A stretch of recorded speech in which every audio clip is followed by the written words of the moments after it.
here, I'm just going to give our guests some little information on what it is we're about to do. We started 8 weeks ago with the purpose of this class was to create something where there was nothing. To create a play, a one-act. We had no real idea of where we were going. We only knew we had 16 hours to get there. And I'm so proud because the piece that you're about to see is truly a collaboration. We started with our stories, our own personal stories from our own lives, and we just kind of listened to each other until a few ideas popped out at us and we thought, wow, we could really make something theatrical with those ideas. It was a very democratic process. We often put things to a vote when we couldn't agree, and we built a cast of characters. We imbued those characters with history and thoughts and opinions. We worked a treatment, which is basically a story, beginning, a middle, and an end, and we improvised the insides of it. We had our actors on their feet, saying and inventing their own lines on the spot. We had writers doing homework, making edits, adding things, actors writing their own pieces, me trying to glue everything together, and week by week we built this 3-scene play. And I'm so proud of everyone's hard work, everyone's contributions. I think what we have is incredible, that we built it in 16 hours over 8 weeks. And that we were able to honor and almost everyone's ideas, include everyone's jokes and lines and characters, and I'm really proud of this wonderful eclectic piece that we have. So without further ado, I would like to introduce and invite you to sit back and listen to the world premiere reading of A Therapist, a Shaman, and a Sex Addict Walk into a Crematorium. A one-act play, collaboration by Laurel Britton, Matt Farrell, Kevin Frame, Regan Johnson, Natalie Cuffle, Blair Leatherwood, Nick McCrory, Michelle Marzan, Momoko Olanichuk, Charlotte Siggins, Tara Sissom, Mitch Thompson, and Trisha Vang, with developmental contributions by Benjamin Canning, Zach Coles, Sean Nill, Cynthia Robinson, edited by Tara Sissom. I have our cast of characters here, so I'm just going to read them out. If you guys could raise your hands just for our audience sake. Marco Pirelli, a deserologist. Cecil Burns, Burns Crematorium and Memorial Rose Garden Director. Dr. Prudence Prue Parker, best-selling author and psychotherapist. Juliet Parker, Prue's daughter. Cody Montana, Prue's widower. Diana Wilson, Prue's #1 fan. Moon Vang, Prue's shaman. Pamela Mead, a compulsive liar. Dave James Watson, a sex addict. And Brenda McCormick, an ex-convict. The setting is Calistoga, present day. Scene 1, 10:15 a.m. The viewing room in Burns Crematorium and Memorial Rose Garden, a modest country funeral home in Calistoga, California. Lights up on a mostly dark room with one window, midday light shining on a large flat podium. A chandelier hangs above. The room has drapes from ceiling to floor and large wooden pillars. There are 2 doors on either side of the room, one to the front of the funeral home and the other to a hallway with a restroom. Marco Pirelli enters. He wears a black salon apron around his hips. He takes out his cell phone and dials his girlfriend, who is 4 months pregnant. He unfolds a newspaper clipping. You're not gonna believe this. Beloved psychotherapist Dr. Prudence P. Parker dies in her home in Calistoga. Calistogans are mourning the loss of local mega celebrity Dr. Prudence P. Parker, or Dr. Prue, as she was affectionately known by her legions of fans. Celebrated today as a best-selling author and popular television therapist personality, Dr. Parker was born into poverty on December 25th, 1956 in Buttfield, Arkansas. Her father, Reverend Marcus Jefferson Smith, was a livestock feed salesman turned itinerant evangelical preacher. Dr. Parker was honest about her humble beginnings and the subsequent estrangement from her parents, detailed in her 1999 memoir, A Life Not Lived.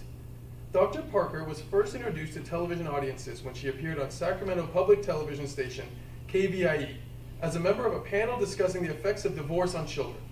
Her sympathetic viewpoints to both parents and children was well received, and she soon wrote a book on the subject, A House Divided, which became a bestseller. A frequent television guest dispensing advice regarding any number of psychological issues, Dr. Parker was soon offered advice on her own show, which quickly went national and is currently in syndication. Critics, who claimed Dr. Prue was more show than substance, were blithely dismissed by her with the helpful statement, "If they want to become clients, I can help that they have more show and substance." In the foreword of her third bestseller, You, Only Better, Dr. Parker earned her medical degree at Stanford University and trained in psychotherapy at the prestigious Medical University of Vienna, Austria. Renowned for her breakthrough treatment of patients with crippling phobias and addictions, Dr. Parker recently turned her focus to Eastern spiritualism and holistic healing. At the same time as she helped so many patients achieve stability in their own lives, Dr. Parker's life was sometimes rocky. Her first marriage to Seth Parker ended with his suicide in 1991. Another brief marriage in 1991 to professional surfer Mike Collins ended in divorce. Her survivors include her current spouse, Mr. Cody Montana, Calistoga, and her daughter Julia Parker, New York City. No cause of death has been disclosed. Funeral services are to be held on Friday at the Burns Crematorium and Memorial Rose Gardens, Highway 29, Calistoga. Memorial contributions can be made to the newly established Prudence Parker Center for Personal Healing in Lagunitas, Marin County. How's that for clientele first day of the job? And the old girl wasn't too hard to perk up, and just took a bit of the old Pirelli charm. But things are looking up, baby. This is an incredible market. People literally die every day, and they all need help. They all need their dignity. That's me. I may have been bottom of my class in cosmetology school, but I feel like this job might have been my calling all along. Okay, oh, shit. Now Burns is back. I gotta go. No cell phones. I love you too. Bye. Cecil Burns enters. He has 2 walkie-talkies. Mario, I know this doesn't appear in your job description, but we're in desperate straits here. I'm kind of short-handed right now, and we're expecting a crush of media and many dignitaries. I know there'll be groupies trying to crash the funeral. Many of them were actually crazy. Dr. Parker was a therapist, you know. We must be vigilant. I want you to do whatever you can to keep the riffraff out and keep the family from getting upset. Oh, Mr. Burns, it's Marco, by the way. Yeah, sorry, Marco Pirelli. I only have training in hair and makeup. I don't think I can be a bouncer, whatever. I'm a deserologist.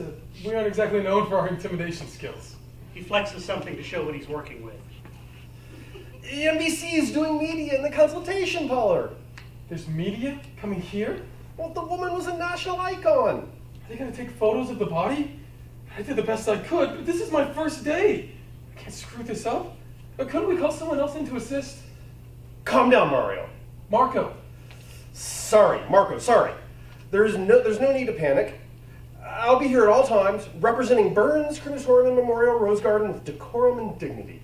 Yes, but 2 people? If there was anyone else available, don't you think I'd have called them in?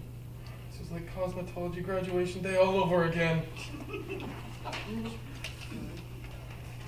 That came out wrong. My GPA was so low. Stay with me. I took every class 4 times. Really? Except for manicures.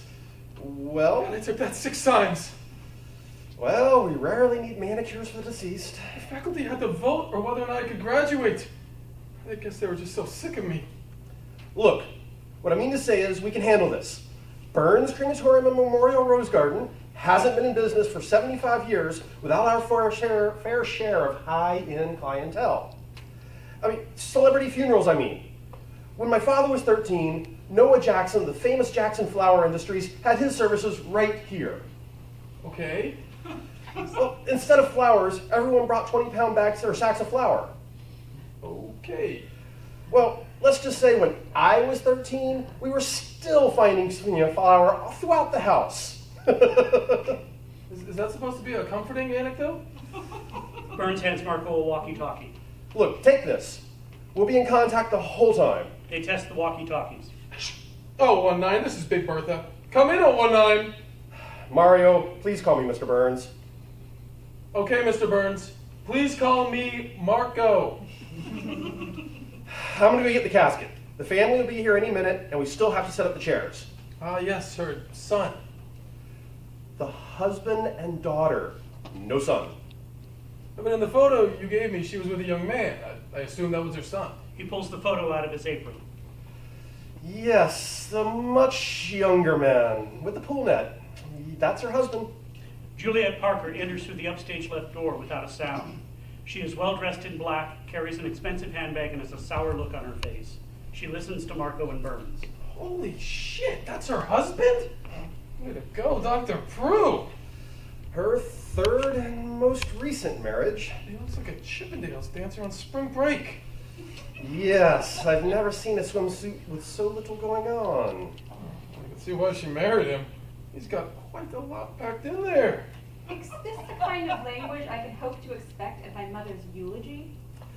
Miss Parker, 1,000 apologies. I'm Cecil Burns. She extends her hand. Tell me, Mr. Burns, are you running a funeral home or a tabloid? There was a misunderstanding. Yes, I haven't understood a single thing since I walked in the door. Where's your staff, Mr. Burns? Hello, I'm Marco, the deserologist. The what? The deserologist? Are you asking me? No, I know what I am. Deserologist. The deatherologist. Not quite. Mr. Burns, what is he saying? It's a professional term for cosmetologist of the deceased. Deserologist. Great, so you have a makeup artist for the dead. Anyone else? That about covers our staff. Okay, I've seen enough, Mr. Burns. I lowered my expectations for this day when I booked my ticket to Calistoga. I never dreamt my mother would want to end up in such a godforsaken place. Hey! But I thought you'd be able to rise to the occasion of this event. I thought, sure, it may not be Malibu or Santa Cruz, but they'll know. They'll know that Prudence P. Parker, America's beloved therapist, isn't just anyone. Surely they'll know that this event can't fall short, even if it is in Calistoga. And Cody, damn it, Cody let this happen. Where is he? Mr. Montana? Yes, the Chippendales dancer. Mr. fucking Montana. He booked this, right? He approved this. Where is he? He hasn't arrived yet. Perfect, just perfect. Where's your handiwork, desirologist? Deserologist. Where is my mother? Marco, go get Mrs. Parker. I told you we needed more help. Marco leaves, almost in tears. Miss Parker, may I call you Juliet? No. All right, Miss Parker. I understand that today is most likely a hard day for you. You have no idea. Diana Wilson, the #1 fan, appears at a window and ducks down, watching.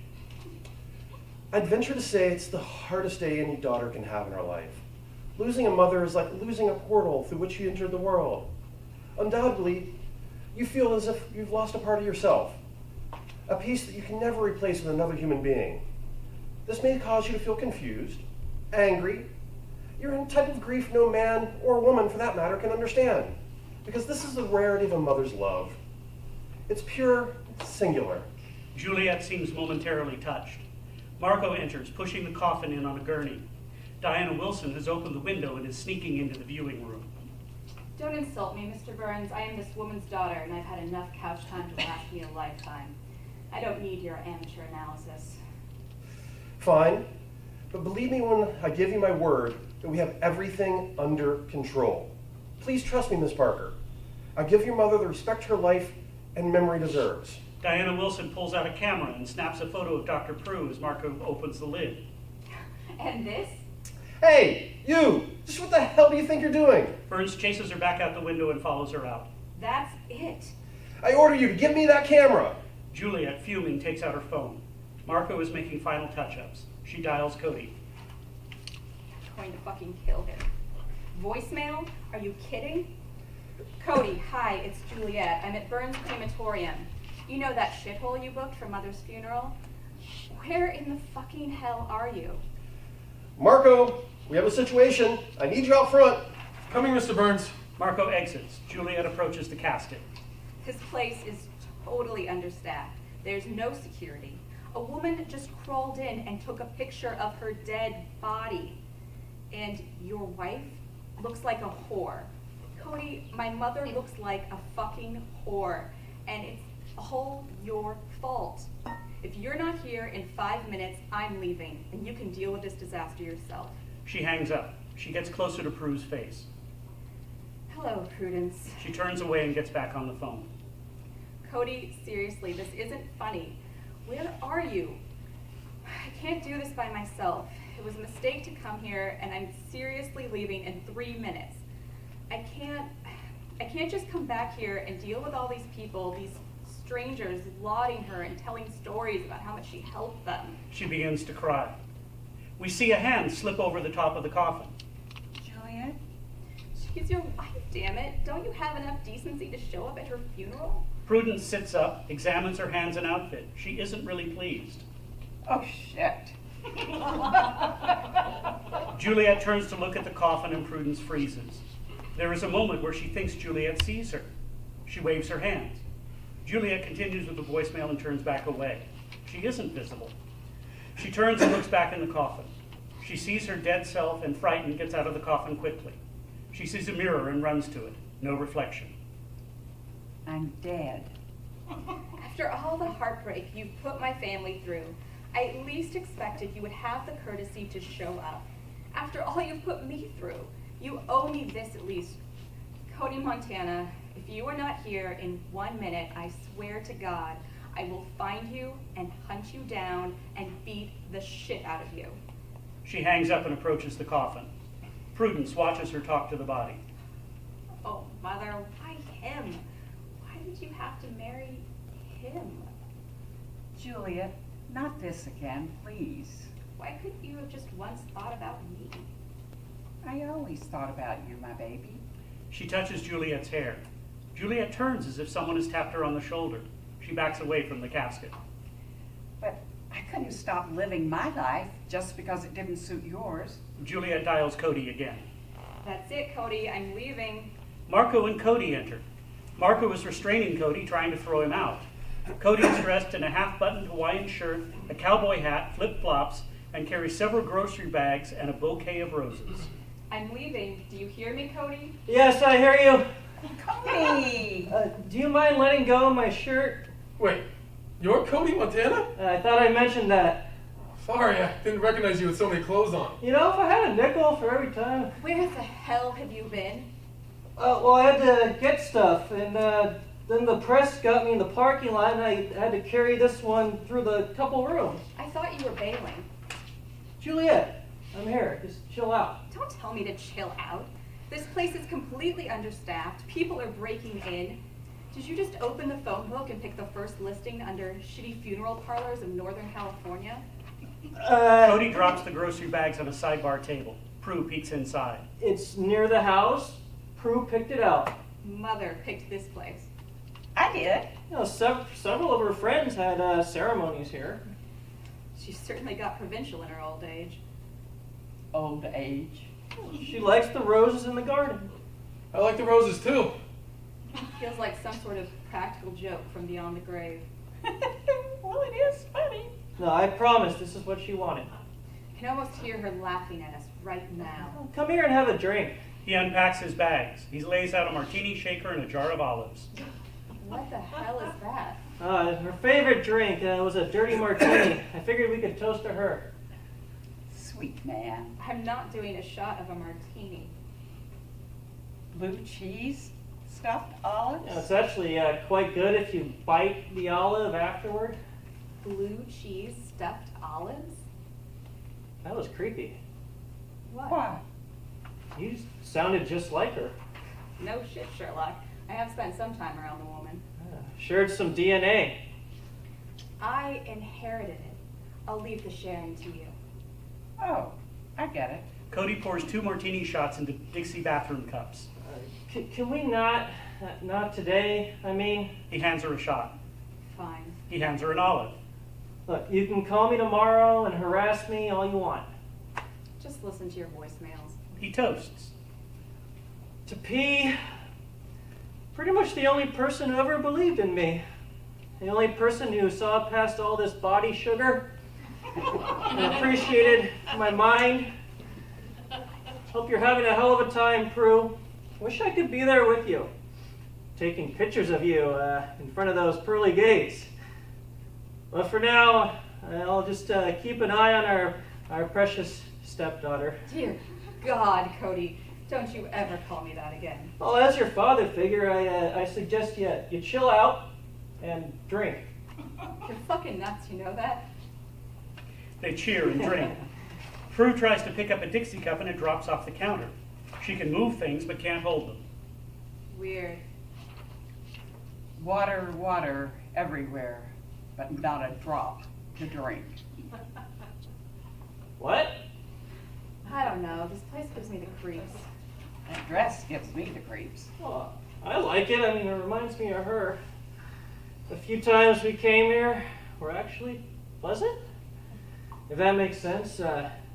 She was a hard woman to know. I'm guarded I do. and outnumbered. But funerals. Obviously, it's hard to hide ourselves when someone dies.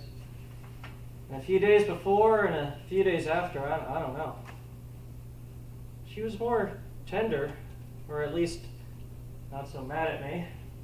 I was never mad at you. Now, fortunately for me, we attended quite a few. God, that's dark. Yeah, Well, you're not playing the part of grieving husband very well. Yeah, where are the tears? no.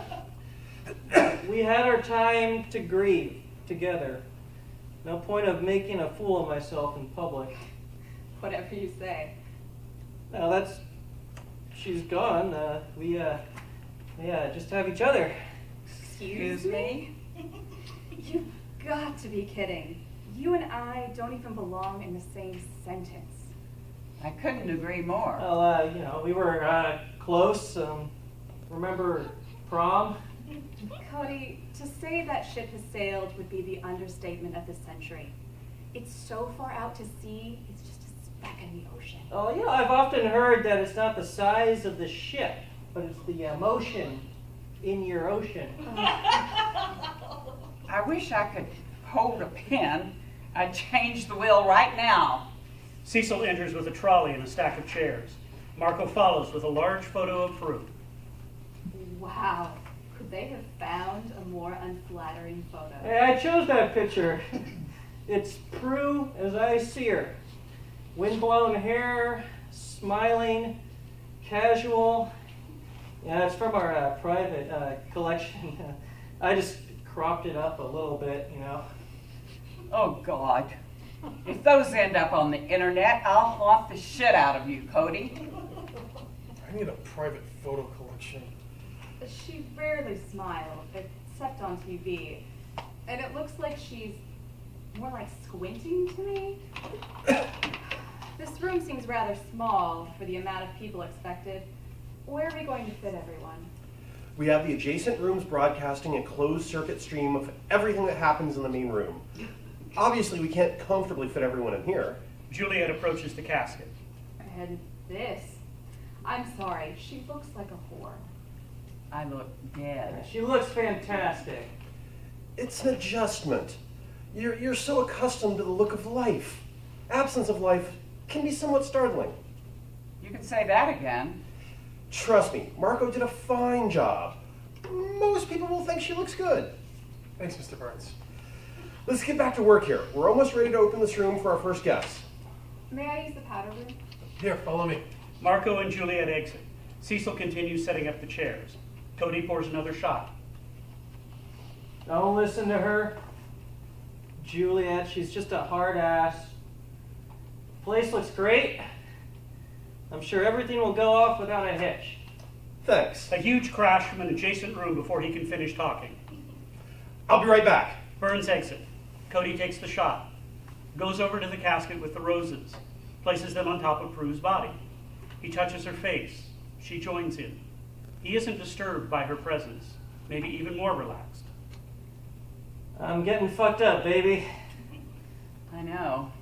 For some reason, I can still smell. You look good. Don't listen to her. I never did. I finally planted that aloe. Really? Thought you'd like that. It only took 2 years in my dying. So that's good, right? I mean, it's improvement.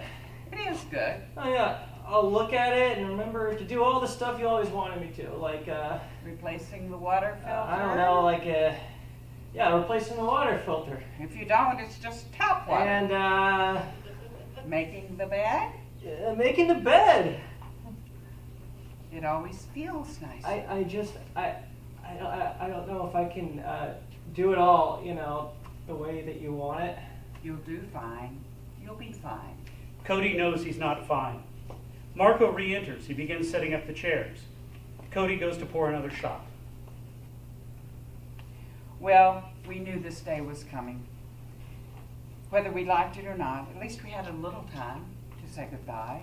Juliet re-enters. She takes the flowers off the chest and places them below the casket. It's not a gravesite. Oh, sorry. Are you crying? Yeah, I'm just playing the part. The grieving husband has arrived. Just lay off, okay? Burns enters and helps lay out the chairs. That woman that got through the window managed to make it through the chimney out of the front room. Seriously? A little soot in the NBC crew. They're not too happy. Someone came through the window? Her ankle's a little swollen, but she insists she can't miss the viewing.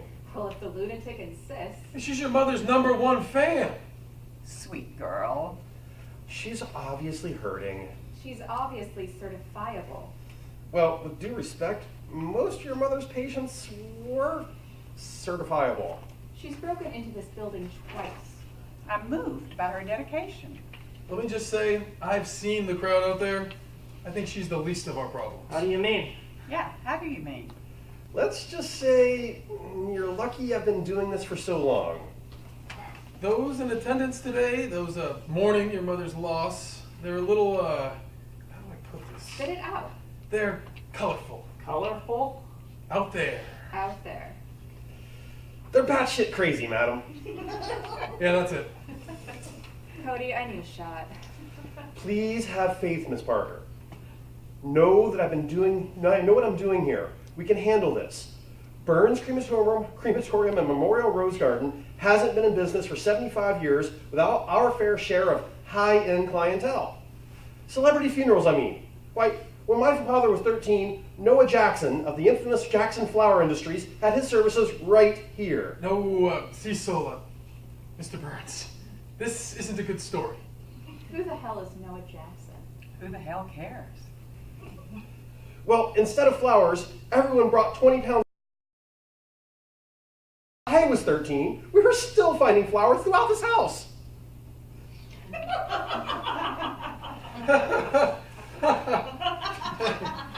Cody, make it a double. Mr. Montana, Miss Parker, I reserved these seats here for the two of you. These here are for the selected press, and these here are for our patients, and this one back over here is for a shaman when she isn't presiding over the event. I'm sorry, did you say her shaman? Moon bang. Yes, it was outlined in the documents Mr. Montana sent over. Cody? I just copy and pasted what you wrote. Like I'd let anyone else plan this? Once again, I'd like to release myself from all fault of this event and place it squarely on your shoulders, Cody. She drinks. No, it'll be fine, all right? We'll be fine. I think we're ready here, folks. If you'd like to take your seats. One more test on the walkie-talkies. Marco, take your position, Marco. Can we just one time? Big Bertha, this is 019. 019-10-4. Big Bertha out. Thank you. I'm opening the doors now. Here we go. Let's get this show on the road. Prue stands behind Burns. She is relaxed and awaits the rush of the crowd, her fans, her arms outstretched.